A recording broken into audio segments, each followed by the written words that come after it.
స్వరూప వాళ్ళండి. ఈరోజు పెసర గారెలు చేసుకుందాం. ఈ గారెలు పొట్టుతోనే చేసుకుంటాం కాబట్టి చాలా టేస్టీగా ఉంటాయండి.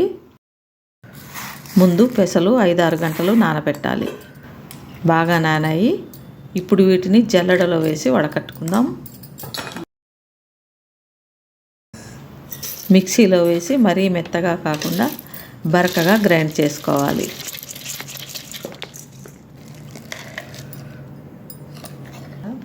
తర్వాత పిండి కలుపుకోవటానికి వీలుగా ఒక వెడల్పాటి బేసన్లో పిండిని వేసుకుందాం. ఇదే మిక్సీ జారులో పచ్చిమిర్చి, అల్లం ముక్కలు, 1 స్పూను జీలకర్ర, కరివేపాకు, కొత్తిమీర, తగినంత ఉప్పు వేసి గ్రైండ్ చేసుకోవాలి. ఇలా గ్రైండ్ చేసిన పేస్ట్ కూడా బేసన్లోనే వేసుకుందాం.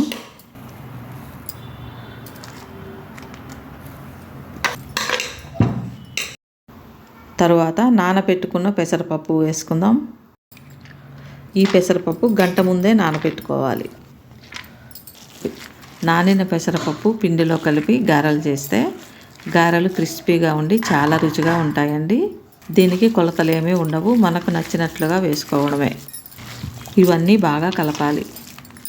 ఇప్పుడు ఈ పిండిలో సన్నగా తరిగి పెట్టుకున్న ఉల్లిగడ్డ ముక్కలన్నీ మొత్తం ఒకేసారి కాకుండా ఎప్పటికప్పుడు పిండిలో కలిపి గారెలు చేసుకోవాలి.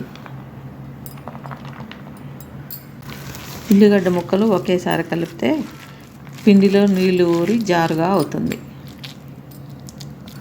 ఉల్లిగడ్డ ముక్కలు వేసి కలిపి చేతితో ఇలా గారెలు చేసుకుందాం.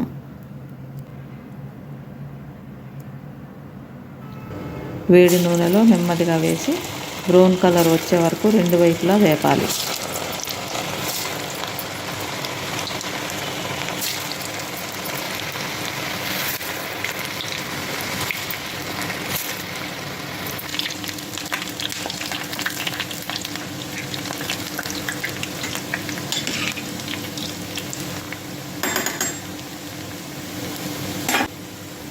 మీడియం ఫ్లేమ్లో అయితే లోపల పిండి కూడా చక్కగా ఉడుకుతుంది. ఇలా వేగాక ప్లేట్లో వేసుకుందాం.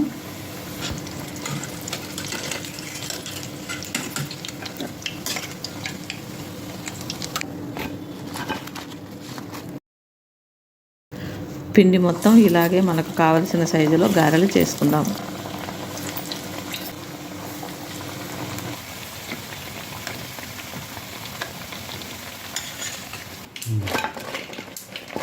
కరకరలాడే పెసరగారెలు రెడీ.